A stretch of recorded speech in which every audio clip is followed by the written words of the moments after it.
Hello everyone and welcome back to another episode of Urban Legends. If you're unfamiliar with that term, we're talking about those timeless, scary stories, those disturbing diatribes that always supposedly happened to a friend of a friend a town or two over. We'll retell said tales in our own words before delving into whatever truths, if any, may lie hidden in their roots, while also taking a look at any related documented occurrences. Viewer, take heed. Urban legends often cross the boundary lines to horrific, chilling, and downright gag-worthy. You've been warned. Tonight, we're taking a look at a timeless tale surrounding a set of average siblings, blessed with a not-so-average connection, an ability that many only dream of possessing, one that could potentially save a life. The Speakeasy is absolutely thrilled to bring you our retelling of an urban legend we've titled simply The Link. Close your eyes, count to 10, and let's get started.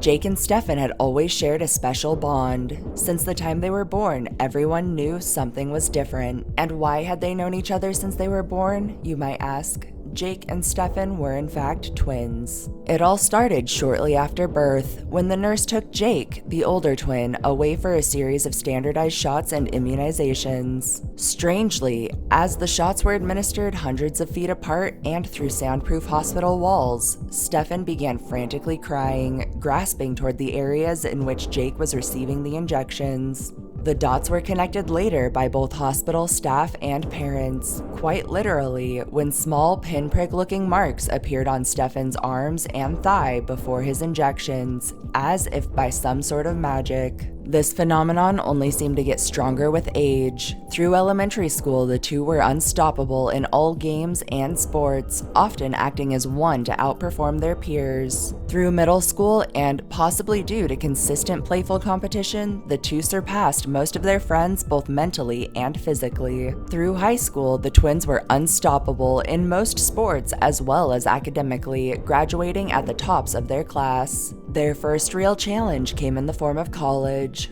Both wanted to attend the same university, but because of limitations put in place for fair consideration of all students, only Jake managed to get in. The brothers were devastated, but there was a silver lining. A follow-up letter explained that Stefan's grades and achievements were far beyond the average applicant, and that should he decide to refrain from applying elsewhere, they would happily accept him the following semester. It would be a hard few months for the brothers who had never really spent time apart before, but they figured they could manage just fine. Before the two were really truly ready, Jake's first day was upon him. He boarded the community bus used to ferry students to the campus, which was a ways out of town, and the two waved goodbye at an increasing distance until they were no longer visible to each other. The bus slowly accelerated down the twisting, forested highway.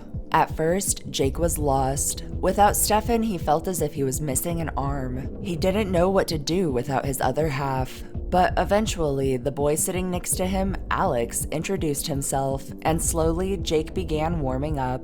The two started talking with others, and before too long, the passenger compartment was abuzz with cheerful chatter. Jake was making friends in no time. "This is great," he thought to himself. "Stefan is going to love this." Upon arriving to campus, the entire bus was unloaded. While everyone's luggage was being moved to their dorms, student volunteers separated excited, soon-to-be freshmen into small tour groups, showing them around the various buildings whilst explaining the school's history. The campus was absolutely fascinating, and the tour was a blast. By the time Jake had settled in with his new dorm mate, which turned out to be Alex from the bus earlier, he'd all but forgotten of his probably very bored brother back at home. After chatting for a while, the two boys fell into a peaceful slumber in their cramped but comfy new quarters. Suddenly, hands were grabbing at Jake. Voices were whispering. He was being dragged out of bed. "What the?" he started to yell before a bag was thrust violently over his face. Knuckles landed on the bridge of his nose, causing his eyes to water up instantly. He was under attack. With all of his strength and weight, Jake threw himself towards his would-be attackers, sending them toppling like bowling pins amidst a slew of confused shrieks. He ripped the sack, mask, whatever it was off his face and reached for the lamp next to his bed before. "Jake! Jake!" came a frantic voice. "Dude, calm down." Jake's head was spinning. He turned slowly to face his assailants. They were just students. One of them was rubbing his knuckles in pain. "Sorry, bro," he said through a tight grimace, in obvious agony. "I'm Sam. I think I accidentally smacked you in the nose, but if it's any consolation, I'm fairly certain I broke my knuckle." "What the? What's going on here?" stammered Jake, his eyes washing over the 10 or so people packed into his room. "Who are you all?" A short, dark-haired girl stepped to the front of the group. "Hey, I'm Liz," she started evenly. "Let me explain. We run a prestigious, albeit secretive club here on campus, and this was supposed to be initiation for the fresh. But..." She paused playfully to punch the boy named Sam in the arm. "Wasn't supposed to actually hurt anyone. He's not violent, just clumsy. We're really sorry, everyone. This was supposed to be fun." "Oh, I'm not hurt," said Jake quickly, turning red. "It's fine. I get it. My bad. Sorry for shoving you, Sam." "Well," continued Liz with a devious smile, cutting things short, "if you're still interested, follow us." The group of freshmen followed the mysterious order out into one of the various campus courtyards, where everyone was instructed to get comfortable. It was pitch black. All of the surrounding buildings were shut down. "The Order of the Owl has existed as long as this school has," started Liz. "And while this may seem strange to you all, it was built by some of the first students, acting for the better good of the university, under the eye of oppressive faculty. This order is allowed by that very same faculty today." Jake glanced around to see other freshmen smiling excitedly. He was glad he wasn't the only one that thought this was awesome. "Our first challenge for you tonight will be to sneak in and steal one item from any classroom on campus. You have 1 hour," finished Liz abruptly. Jake instinctively found Alex. "Dude, this is freaking cool," started Alex. "Yeah, I'm all about it," confirmed Jake. "Where should we go?"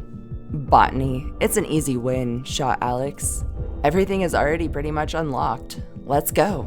The two shot into the night, quickly closing the distance to the outdoor botany space. Within minutes, they'd returned toting a series of what appeared to be small potted succulents from the greenhouse. Slowly, everyone else trickled in with various items. "Excellent, looks like everyone made it," Liz started as OWL members welcomed them back one by one. "Great job, everyone. Our next challenge is for you to climb to the top of the tallest tree in the western courtyard. Get to it." Everyone shot in the same direction, though with some nervousness this time, gathering around the base of the massive tree. It was gigantic, nearly 150 feet worth of climb. But as they circled it, they noticed a harness, a double lever system, and various anchors up the length of the trunk, as well as several bags full of harnesses and carabiners. "Right here, everyone," called Jake. "Nice and easy, and safe." One by one, the group made their way up the tree, alternating carabiners as to remain safe at all times. They returned to the central courtyard. "Piece of cake, right?" asked Liz with a smirk. "All right, last challenge. No buddying up for this one. Everyone needs to stay on campus and find a hiding spot. Again, hide on campus. This is the final challenge, and the reward will be quite generous. If you lose, well, just don't get found. We'll start searching in 10 minutes. Go." Everyone instantly scrambled. Jake watched the directions people were going. He had to think outside the box. He bolted down the length of a large brick building, cut around a corner, and then crossed through a tunnel. On the other side was a busy, raised length of intersection. Carefully skirting the perimeter of the campus, he glanced down the intersection. There was a host of cars parked, probably students fast asleep in dorms or houses far from the lot. He cut down to the pavement, ducking down between cars, waiting. Then Jake saw it, a series of flashlights bobbing ominously about. The Order was looking for them. He rotated around several cars as to stay out of sight, and though he felt he'd been successful, it didn't stop several of the lights from heading towards the parking lot. It was logical, he thought. If he was searching, he would check here too. He glanced quickly around for an exit. The area surrounding the lot was wide open. He was trapped. Or was he? This was the most fun he'd had in years. Months passed, and finally, Stefan received his acceptance letter. He was ecstatic, but also sort of pissed. Jake hadn't called or written him even once since he had left. And as he waited for that very same bus ride out to campus, he couldn't help feeling a strange and unfamiliar feeling. A sinking feeling in the bottom of his stomach. Was it betrayal? Had his brother been so preoccupied with school, friends, and fun that he'd forgotten about him? It was likely, and Stefan planned to have some serious words upon their return. Much as Jake had, Stefan at first felt very uncomfortable among the group of strangers packed onto the bus, but in short time had befriended nearly all of them. After losing himself in conversation with a girl that was sitting next to him named Shanae, it began to dawn on him that maybe his brother's silence was understandable. Upon reaching campus, Stefan went through the same introductory course, taking an extensive tour and being paired with a dorm mate, Brad. Strangely though, no Jake. In fact, he couldn't sense his brother like he normally could when they were near. He just kept getting that sinking feeling in his stomach.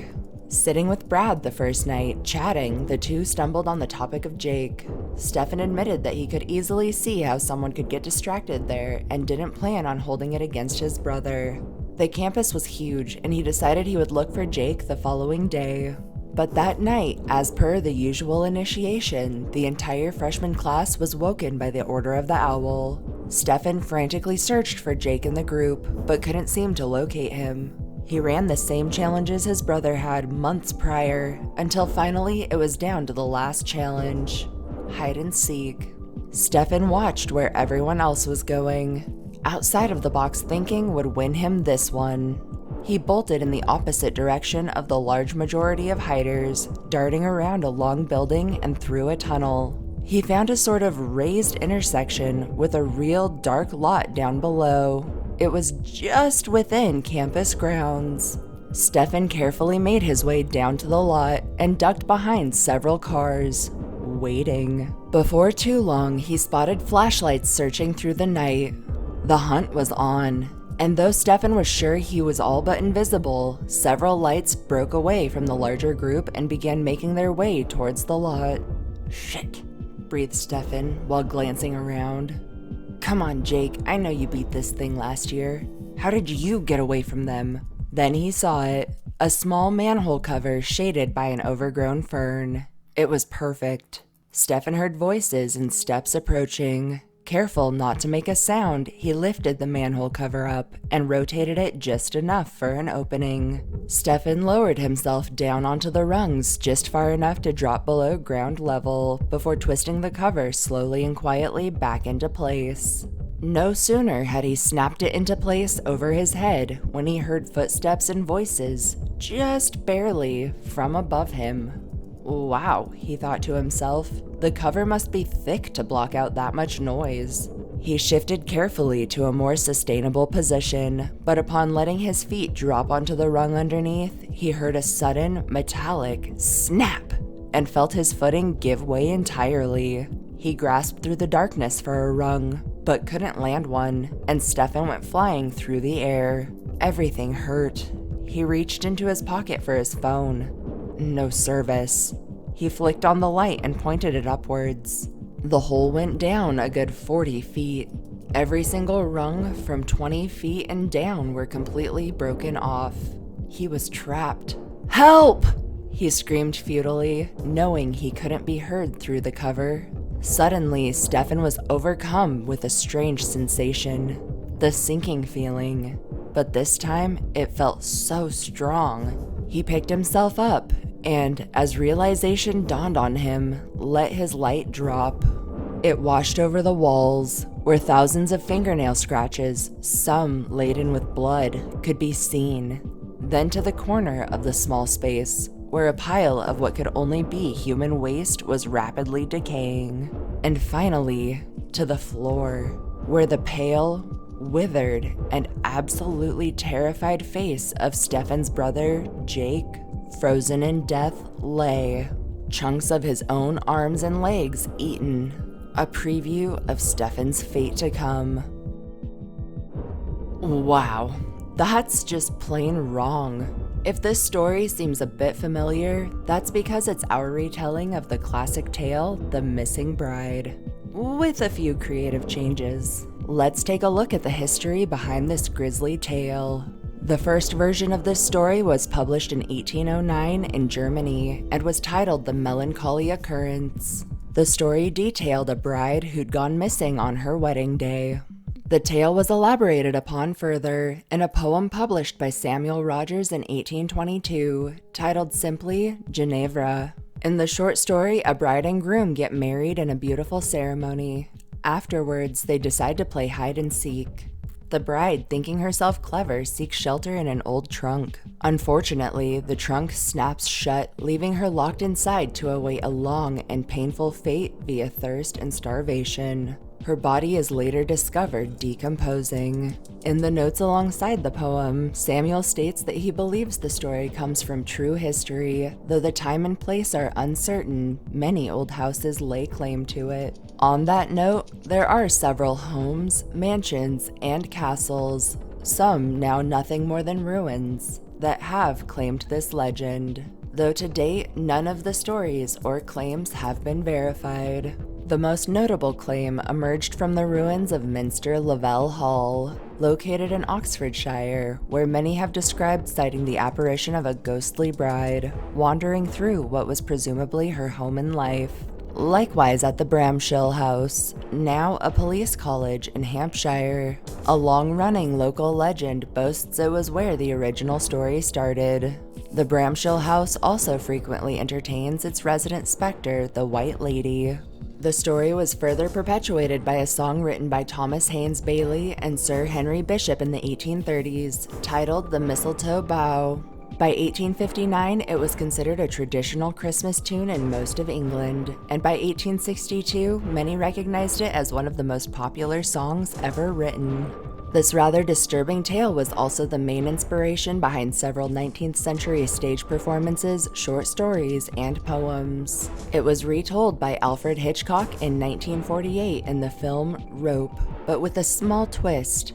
In Hitchcock's version, the main character loved this old tale, and without giving too much away, uses it for inspiration in his own personal endeavors. As of 2019, this creepy old tale has morphed into several versions, including the one we made up and told you tonight. Disturbingly, it's unclear if this urban legend was formed from a real occurrence or not. For now, if you're playing hide and seek, inspect prospective hiding places carefully. Make sure you have an easy way back out. And maybe just avoid dark, dank, tight spaces entirely. Thank you all for tuning in to our retelling of the classic urban legend, The Missing Bride, or as we tell it, The Link. We hope you enjoyed hearing it as much as we enjoyed sharing it with you. If you did, don't forget to subscribe to our channel and turn notifications on so you know when the good stuff is coming out. Click that like button down below, and most importantly, share this video and our channel with any friends you think could use a little scare. Until next time.